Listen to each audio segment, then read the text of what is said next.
کوثر صاحب سر یہ میاں صاحب 100 دفعہ ملیں، برکا دت سے ملیں، کرن تھاپر سے ملیں، ارنب گوسوامی سے ملیں، 100 دفعہ جا کے ملیں، لیکن سر یہ جب پہلے رؤوف حسن اگر کرن تھاپر سے بات کرتے ہیں تو آپ لوگ اس وقت کہتے ہیں جی غیر ملکی پاکستان دشمن بیانیہ دونوں آپس میں مل رہے ہیں. سر وہ والی ملاقاتیں حرام اور یہ والی ملاقات حلال؟ منصور، ایشو یہ ہے کہ زور اور توجہ اس بات پہ ہونی چاہیے کہ اس ملاقات میں گفتگو کیا ہوئی. اچھا، عطر نے ابھی بڑی زبردست بات کی کہ جن کو آپ صحافی سمجھتے ہیں اور ساتھ ہی انہوں نے آپ پہ ہلکا سا الزام بھی لگا دیا آپ کے شو کو لے کے، حالانکہ آپ تو جس طرح گرل کرتے ہیں، خاص کر مجھے بھی اور دیگر افراد کو بھی جو نون کے بیٹھے ہوتے ہیں، اس کی بھی مثال اپنی جگہ نہیں ملتی نا. لیکن میں آپ کو بتاؤں، میاں صاحب لنڈن میں تھے نا جی 4.5 سال، تو ہم خود دیکھ کے حیران ہوتے تھے کہ خان صاحب کے بنی گالہ میں تو مخصوص لوگ جا کے ملتے ہیں ان کو، بڑی مشکل سے ایک انٹرویو انہوں نے منصور علی خان کو بھی دے دیا، میرے کپتان کو. تو میاں صاحب نے ایسی شخصیات سے وہاں پہ ملاقات کی ہے جو کہ پی ٹی آئی کے ترجمان بن کے پرائم ٹائم پروگرامز کرتے تھے. تو میاں صاحب تو بالکل نہیں گھبرائے وہاں پہ بات کرتے ہوئے. یہاں پہ بھی جب انٹرویوز کا جو سلسلہ شروع ہوگا تو میں ان سے خصوصی درخواست کروں گا کہ عطر کاظمی کو بھی خصوصی ٹائم دیں انٹرویو کے حوالے سے. دیکھیں، میں نے یہی کہا آپ کو کہ ملاقات ضرور کریں. کوثر بھائی آخری ابھی انہوں نے برکا دت سے بات چیت کی ہے، برکا نے اسے رپورٹ بھی کیا ہے. آخری پاکستانی صحافی سے آپ کو کب یاد آتا ہے کہ میاں صاحب کا کوئی انٹریکشن ہوا؟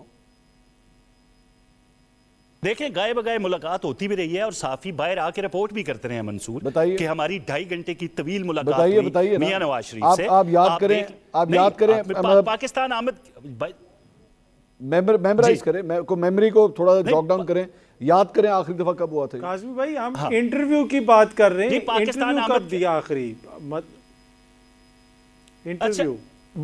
عطر میں بھی یہی بات کر رہا ہوں، پاکستان آنے کے بعد اب جو گفتگو ہوئی ہے ایک انٹرنیشنل صحافی ایس سی او کا معاملہ ہے نا، ہو سکتا ہے کل دیگر صحافیوں سے بھی ملاقات ہو. آپ کا گلہ ہے کسی پاکستانی صحافی سے ملاقات کیوں نہیں کی؟ تو یہ گلہ انشاءاللہ مجھے امید ہے کہ جلد دور ہو جائے گا. ابھی ایک انٹرنیشنل کانفرنس پاکستان میں ہو رہی ہے، دیگر صحافی بھی آئے ہوئے ہیں، ہو سکتا ہے کہ تمام سے ملاقات ہو جائے میاں نواز شریف کی. خالی پاکستان کے بڑے لیڈر نہیں ہیں، دنیا کے ایک بڑے لیڈروں میں ان کا نام جو ہے وہ شامل ہو چکا ہے. ایک بڑے 3 دفعہ کے پرائم منسٹر ہیں. ہر صحافی کا دل کر رہا ہوگا کہ ان سے ملاقات کرے اور موجودہ حالات کے تناظر میں ان سے گفتگو کی جائے. تو جب صحافیوں سے پاکستانی صحافیوں والا جو گلہ ہے انشاءاللہ وہ بھی بہت جلد دور ہو جائے. ایکچولی کوثر صاحب میں کھل کے آپ کو بتایا تو اس کی بہت بڑی ریزن یہ ہے کہ چلے میں اگر آپ یہ سمجھیں کہ میں اپنی بات کروں، مجھے تو بالکل لسٹ میں سے آپ نکال دیجئے، میں کہیں پہ بھی نہیں آتا. بہت ہمارے سینئرز موجود ہیں، بہت بڑے بڑے نام موجود ہیں.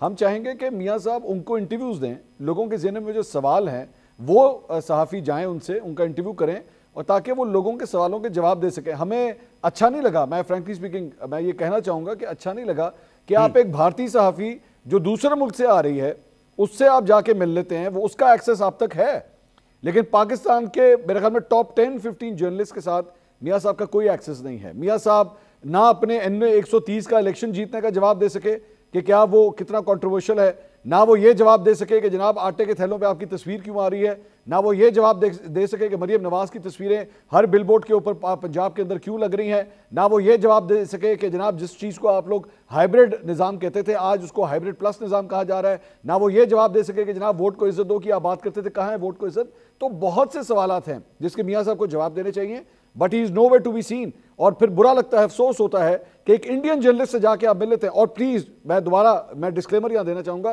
Nothing against Barkha. Barkha is a wonderful journalist, وہ ہماری مہمان ہیں اور ہمارے لیے باعث عزت ہیں، وہ ہم اپنے مہمان کی عزت کرتے ہیں. ہمارا صرف گلہ یہ ہے کہ بھائی پاکستانی جرنلسٹ کو بھی آپ اتنی رسپیکٹ دیجئے جتنی رسپیکٹ آپ برکا دت کو دے رہے ہیں. منصور، میں پہلے بھی آپ کو کہہ چکا ہوں کہ انٹرنیشنل ایک ایونٹ ہے، ٹھیک ہے نا جی، یہ ایک غیر معمولی صورتحال نہیں ہے پاکستان کے اندر. تو صحافی آئے ہوئے ہیں، انہوں نے ملاقات کا ایک وقت لیا ہے، ایک مل چکا، باقی بھی شاید ملے جا کے. آپ کا گلہ بالکل بجا، اس سے انکاری نہیں ہوں. تو مجھے یہ قوی امید ہے کہ بہت جلد یہ آپ کے گلے دور ہوں گے. میاں نواز شریف مصروف کہاں پہ ہیں؟ خالی بل بورڈ پہ تصاویر کی بات نہیں ہے منصور، باقاعدہ طور پر جو منصوبے جو عملی طور پر لاگو ہو چکے ہیں، اگر ان کی تشہیر، یہی تو ہے تشہیر تو ہم نے کرنی ہے، کیونکہ ہمارا مقابلہ جس جماعت سے ہے وہ جھوٹ اور فریب کی سیاست کر رہی ہے. سوشل میڈیا دیکھ لیں پی ٹی آئی کا 11 سال جس صوبے میں حکومت کی ہے وہاں پہ ککھ پن کے دورہ نہیں کیا انہوں نے، اور تنقید کرتے ہیں یہ مریم نواز پہ، تو ہمیں تو تشہیر بہرحال اپنی کرنی ہے۔ بل بورڈ پہ تصاویر بھی نظر آئیں گی، ہاں اگر جھوٹی تصاویر ہیں تو آپ اس پہ تنقید کریں، بتائیں کہ یہ منصوبہ شروع نہیں ہوا، اس کی آپ نے تشہیر کیوں کی۔ میں تو آپ کو انگلیاں پہ گن کے بتا سکتا ہوں، اپنی چھت اپنا گھر ہو، کسان کارڈ ہو، ہمت کارڈ ہو، ای بائکس ہوں، سٹوڈنٹس لون ہو، اور سولر پینل کے پروجیکٹس ہوں، ایسے سینکڑوں منصوبے وہ ہیں جو عملاً جاری ہو چکے ہیں منصور، تو اگر ان کی تشہیر ہوتی ہے تو اس میں کوئی برائی نہیں ہے۔ آپ نے جن میں بول دوں یا پھر آپ جی بات کمپلیٹ کریں آپ کا سر۔ میں کہہ رہا ہوں کہ اگر یہ تنقید بن رہی ہے کہ میاں نواز شریف کے بارے میں جو سوالات ہیں کہ بھائی آپ اپنے حلقے میں جیتے نہیں ہیں، تو یہ وہ بہت بڑا جھوٹ ہے جس کی بنیاد پہ یہ بار بار کٹ پتلی حکومت اور اس طرح کی باتیں کرتے ہیں میرے بھائی۔ یہ تو ان کا پھیلایا ہوا جھوٹ ہے، جس طرح 4 حلقے تھے اور 35 پنکچر تھے، ہو سکتا ہے کہ اگلے سال یہ کہہ دیں کہ یہ سارے ہمارے سیاسی بیانات تھے، تو ان سے یہ بات بعید نہیں ہے۔